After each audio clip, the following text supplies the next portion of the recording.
নবীর দরবারে 13 বছরের একটা ছেলে উপস্থিত হলেন।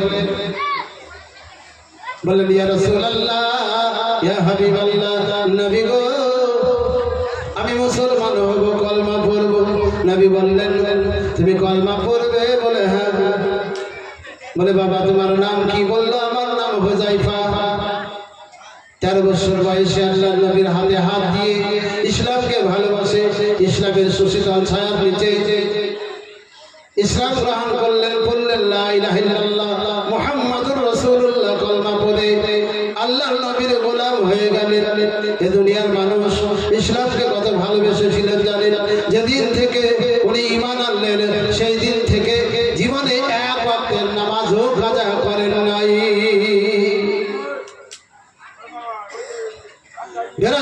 ইসলাম জীবনে এক ওয়াক্তের নামাজও কাজা করে না। 4 বছর ধরে আল্লাহর নবীর পিছনে এসে নামাজ পড়লো, কিন্তু এক ওয়াক্তের নামাজও কাজা করেনি। এমন সময় বাবা একটা যুদ্ধের দামামা বাজলো, যুদ্ধের খবর আসলো। বেরাদারের ইসলাম দুশমনে রাসূল মক্কা থেকে ধাওয়া করলো যে ওই মুহাম্মদকে রাখবো না, মুহাম্মাদের দিনকে রাখবো না, ইসলামকে মিটিয়ে দেব, ইসলামকে রাখবো না। বেরাদারের ইসলাম 1000 সৈন্য নয়, 2000 সৈন্য নয়, লক্ষাধিক সৈন্য এনে তারা হুনাইনের পাহাড়ের উপরে জমা হয়ে গেছে। আল্লাহর নবীর কাছে একজন দূত পাঠিয়েছে, ওই দূতকে চিঠি দিয়ে পাঠিয়েছে, বলে, ওগো মুহাম্মদ, সুবহানাল্লাহ, 100 করে টাকা একজন 200, একজন আমার 100 দিয়েছে, সুবহানাল্লাহ,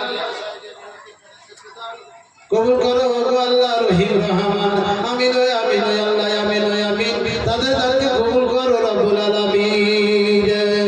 লক্ষাধিক সৈন্য হাজির আল্লাহর নবীকে পত্র পাঠিয়েছে যে যদি তুমি ইসলামকে বাঁচাতে চাও, ইসলামকে যদি রাখতে চাও, তাহলে যুদ্ধের জন্য তৈরি হও। ইসলামের জন্য নবী কত কষ্ট করেছেন, আল্লাহু আকবার। বেরাদার, ছোট ছোট ভাইরা আমার, যে যা দিলেন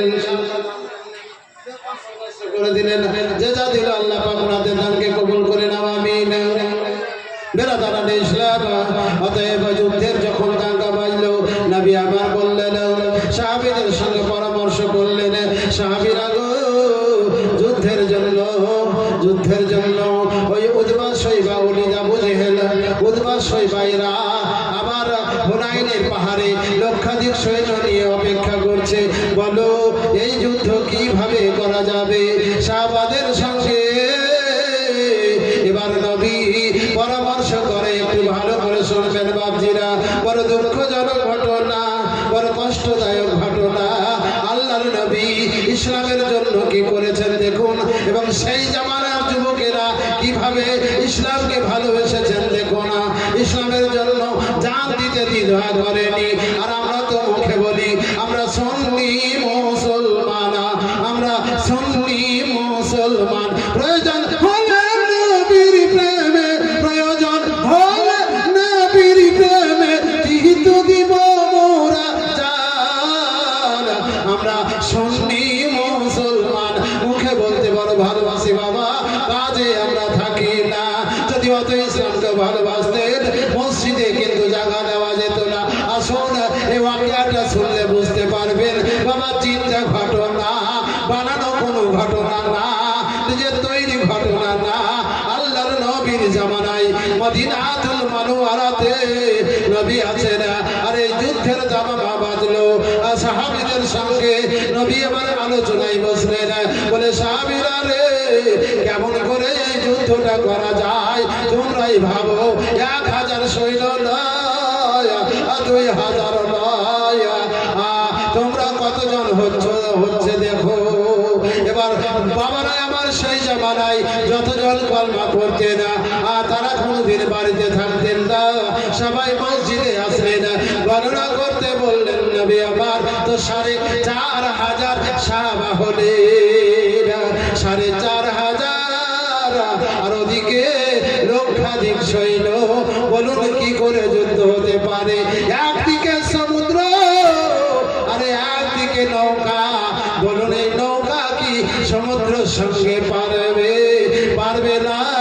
তবে পারবে এরা ওই লাঠিরাতরা দেখে না, ওই মানুষ দেখে না, বরং ইমানের জোশ আছে।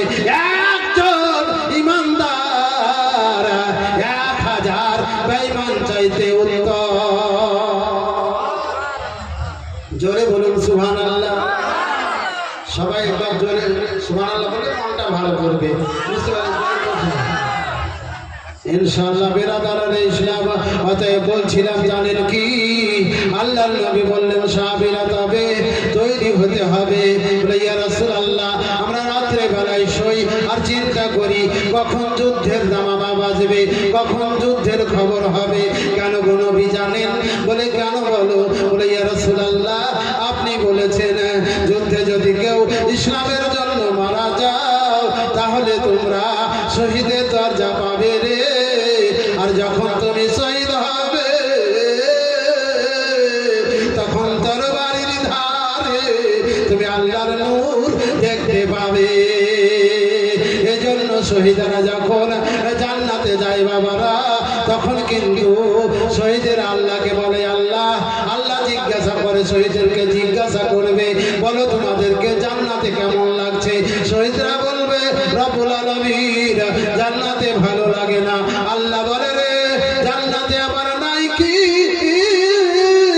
জান্নাতে তো সব রেখেছি তোমাদের জন্য, ভালো কারো লাগবে না।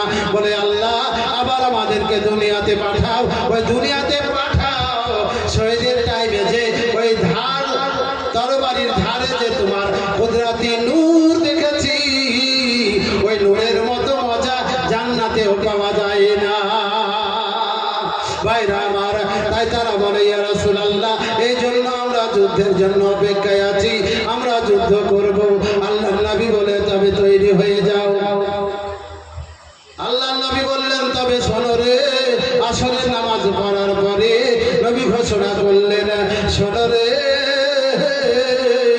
তোমাদের মধ্যে আমি একজনকে সেনাপতি করতে চাই। সাহাবীরা বললেন ইয়া রাসূলুল্লাহ আপনি যাকে করবেন সেটাই আমরা শিরোধার্য। আল্লাহর নবী বললেন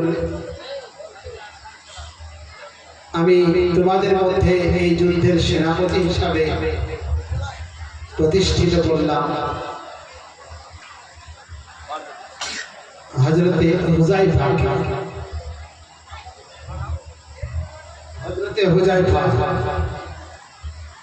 হুযায়ফার বয়স তখন 17 বছর।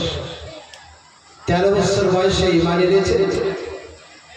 4 বছর নবীর সংস্পর্শে থাকলে আর 17 বছর বয়সে আল্লাহর নবী প্রধান সেনাপতি করে এই যুদ্ধে প্রধান সেনাপতি করে পাঠাবেন। বিরাদারানে ইসলাম আল্লাহ নবী সাল্লাল্লাহু তাআলা আলাইহি ওয়াসাল্লাম ভাইরা আমার এলান করে দিলেন, প্রচার করে দিলেন যে হুযায়ফাকে আমি এই যুদ্ধের সেনাপতি হিসাবে নিয়োগ করলাম।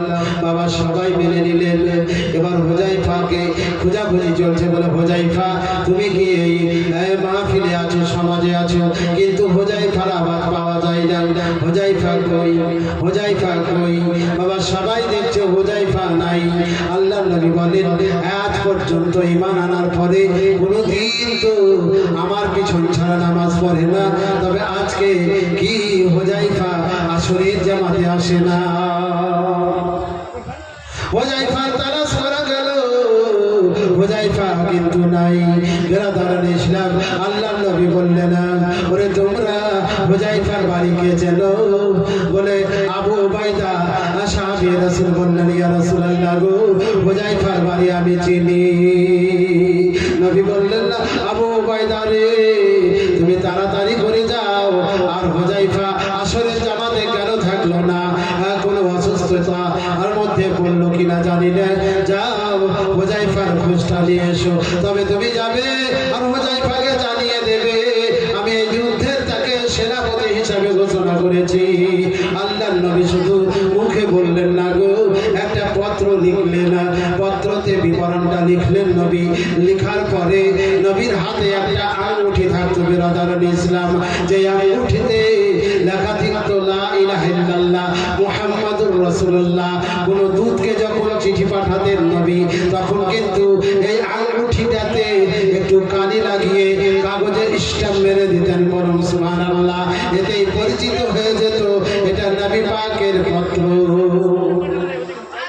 আমার নবী পত্রটা দিলেন আবু উবাইদাকে, পত্র দিয়ে বললেন তুমি তাড়াতাড়ি করে চলে যাও, তাড়াতাড়ি করে চলে যাও। আবু উবাইদা ঘোড়ার উপরে চেপে এবার চললেন বাবারা পাহাড়ের গর্তের, পাহাড়ের নিচে একদম বাবা পাহাড়ের ধারে ছোট্ট একটা ঘর, পাথর দিয়ে সাজানো ঘর রয়েছে, দরজাটা লাগা রয়েছে। আবু উবাইদা দরজার কাছে গিয়ে দাঁড়িয়ে গেলেন গো। দরজার কাছে গিয়ে বলে আসসালামু আলাইকা ইয়া আহলাল বাইত। ওগো ঘরে কে আছো? ঘর থেকে কোনো আওয়াজ আসে না, ঘর থেকে কোনো খবর আসে না, কেউ দরজা খুলে না। আবু উবাইদা আবার আওয়াজ দিলেন, জোরে করে আওয়াজ দিয়ে বললেন আসসালামু আলাইকা ইয়া আহলাল বাইত। ঘর থেকে কোনো আওয়াজ আসে না। 2-5 মিনিট থাকার পরে চিন্তা করছেন তবে কি হুযায়ফা